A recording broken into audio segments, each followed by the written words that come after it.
মশলার জন্য আমি এদিকে প্রথমে দই নিয়েছি। এতে আমি দেব 1 চামচ জিরে গুঁড়ো, ধনে গুঁড়ো 1 চামচ, হলুদ গুঁড়ো 1 চামচ, এটা ঝাল লঙ্কার গুঁড়ো 1 চামচ, কাশ্মীরি লঙ্কার গুঁড়ো। নমস্কার বন্ধুরা, রমা স্টাইল কিচেনে তোমাদের অনেক অনেক স্বাগত। আজ আমি একটা আলুর রেসিপি বানাবো। আলুর রেসিপি বলতে আজ আমি আলুর দম, ছোট আলুর দম বানাবো। তো আমার মতো তোমাদের অনেকেরই হয়তো এই আলুর দমটি খুব প্রিয়। এই আলুটার আমি অন্য রকমভাবে বানাবো, আলুর দম অন্য স্বাদের অন্য রকমভাবে বানাবো। তো এই আলুর দমটা তোমরা আমার সঙ্গে দেখতে থাকো আমি কিভাবে বানাই। তো আলুর দম বানানোর জন্য আমি একটা কুকার নিয়েছি, আর আলুটাকে আমি আগে থেকেই ধুয়ে পরিষ্কার করে রেখেছি, খোসা ছাড়াইনি, আমি একটু ভালো করে ধুয়ে নিয়েছি। তো কুকারে আমি আলুগুলোকে এবার দিয়ে দেব।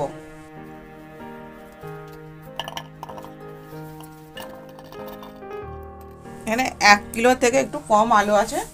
এবার আমি জল দিয়ে দেব, এতে এতটা জল দিয়েছি। এবার লবণ দেব, 1 চামচ লবণ দিলাম আমি। এবার এটাকে আমি একটা সিটি আসতে দেব।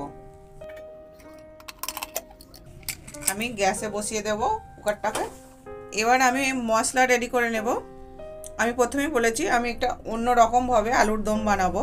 আলুর দম তো সবাই বানাই, তো তার জন্য আমি এখানে কিছু কাজু বাদাম নিয়েছি, আর 2টো টমেটোর আমি এরকম কেটে নিয়েছি, পেঁয়াজ, রসুন, আদা আর লঙ্কা কুচি, আর এদিকে আছে ধনেপাতা কুচি। তো আমি এই পেঁয়াজ, আদা, রসুন আর কাজু বাদামের আমি একটা পেস্ট বানিয়ে নেব। বন্ধুরা, আলুটাকে আমি সেদ্ধ করে ছাড়িয়ে রেডি করে নিয়েছি। এবার আমি এই রেসিপি বাকি অংশটা করব।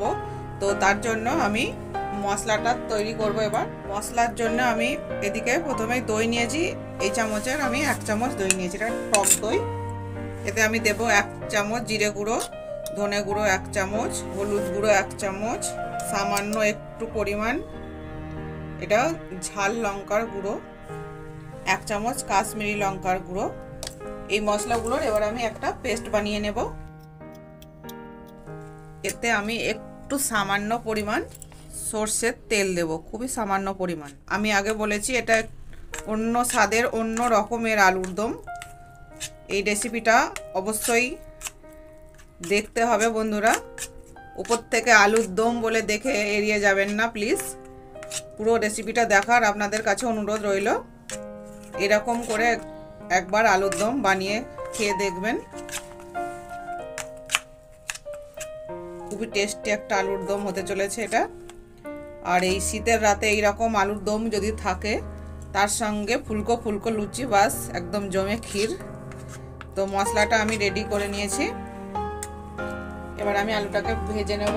আর আজকে আমাদের আলুর দমের সঙ্গে থাকছে বন্ধুরা লুচি। লুচির জন্য এদিকে আমি দেখুন ময়দা মেখে রেডিও করে নিয়েছি। তো রেসিপিটা বানানো শুরু করছি। বন্ধুরা, গ্যাসে আমি কড়াই বসিয়ে দিয়েছি, আর এদিকে কড়াই গরমও হয়ে গেছে। এতে আমি তেল দেব। তেলটাকে আমি গরম হতে দেব। তেল গরম হয়ে গেছে, এবার আমি আলুগুলোকে একটু ভেজে নেব। আলুগুলো কিন্তু এখানে সব রকমের, ছোট বড় সব রকমের সাইজের আছে, আমি কিচ্ছু বাছাই করিনি, সবই দিয়ে দিয়েছি। তো একটু এতে আমি হলুদ দেব, হালকা করে একটু হলুদ, আর সামান্য একটু লবণ দেবো, কারণ আমি এগুলো সেদ্ধ করার সময়ও লবণ দিয়েছিলাম। আলুটা একটু ভেজে নিলে কি হয়, আলুর দমটা খুব টেস্টি হয়, আর আলুগুলো খেতেও খুব সুন্দর লাগে।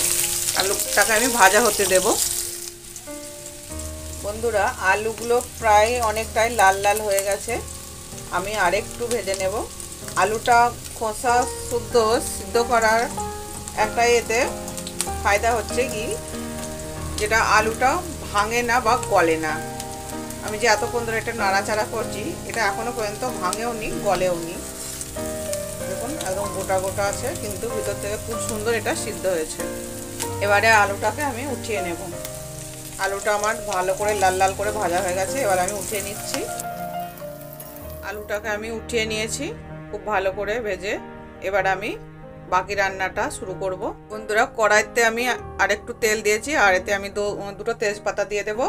আর এখানে আমার আছে রাঁধুনি আর গোটা জিরে, এটা আমি ফোড়নে দিয়ে দেব।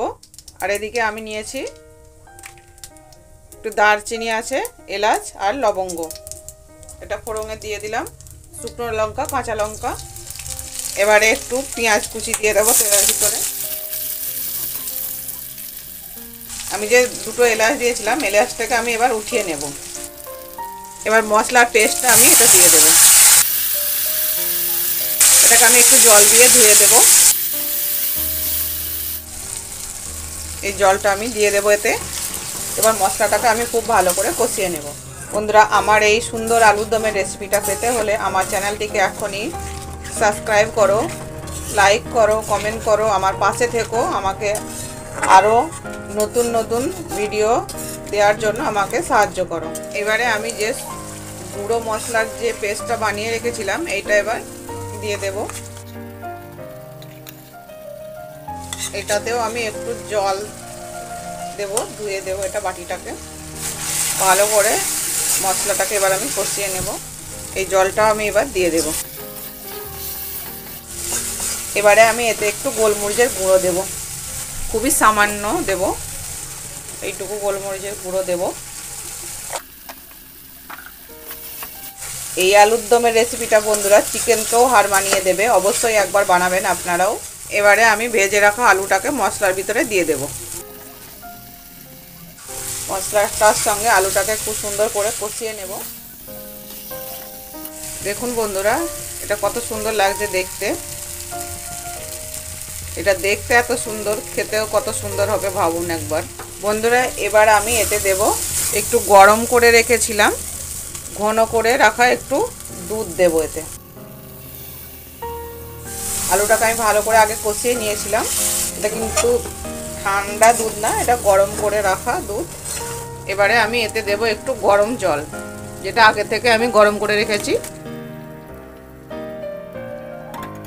আপনারা হয়তো ভাবছেন এতে দই দিল আবার দুধ দিল, এটা আবার কীরকম হলো।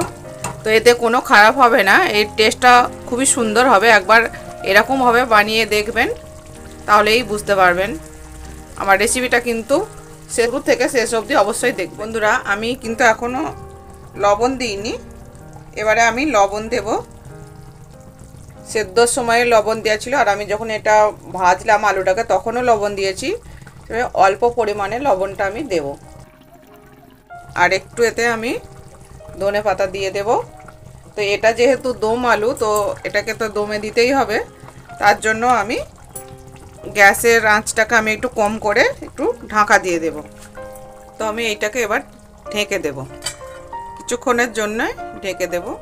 এটা দমে ততক্ষণ এটা হতে থাকে। বন্ধুরা, এবারে এতে আমি একটু দেব কাসুরি মেথি, ঢাকনটা সরিয়ে। আর এতে আমি একটু এক চুটকি হিং দেব। বন্ধুরা, যে এলাচটাকে আমি ভেজে উঠিয়ে রেখেছিলাম, সেই এলাচ আর 2-3টে লবঙ্গ আমি গুঁড়ো করে নিয়েছি, এটাকে এবার দিয়ে দেব। এবার এটা আমি ভালো করে নাড়াচাড়া করে নেব একটু। দেখুন, খুব সুন্দরভাবে রেডি হয়ে গেছে আমার এই আলুর দমের রেসিপিটি। এবারে আমি এতে আর একটু ধনেপাতা দিয়ে দেব। আমি কিন্তু গ্যাসের আঁচটা একদমই কম করে দিয়েছি। বন্ধুরা, এবারে এতে আমি একটু গুঁড়ো গরম মশলার গুঁড়োটা ছিটিয়ে দিলাম। আর এতে আমি দেব একটু ঘি। তাহলেই কিন্তু রেডি হয়ে গেল আমার অন্য স্বাদের, অন্য রকমের আলুর দমের রেসিপি। আমার এই রেসিপিটা অবশ্যই একবার বাড়িতে ট্রাই করবে, আশা করি সকলের খুবই ভালো লাগবে। এবার আমি গ্যাসটাকে অফ করে দিচ্ছি। দেখুন বন্ধুরা, কি সুন্দর আমার ছোট আলুর দমের রেসিপি রেডি হয়ে গেল। তো অবশ্যই তোমরাও এইভাবে বানাবে, আর আমার চ্যানেলটিকে সাবস্ক্রাইব অবশ্যই করবে। তো আবার দেখা হবে অন্য কোনো রেসিপির সঙ্গে। আজকের জন্য টাটা, ততক্ষণের জন্য ভালো থাকবেন, সুস্থ থাকবেন। আবার আসবো অন্য কোনো রেসিপি নিয়ে।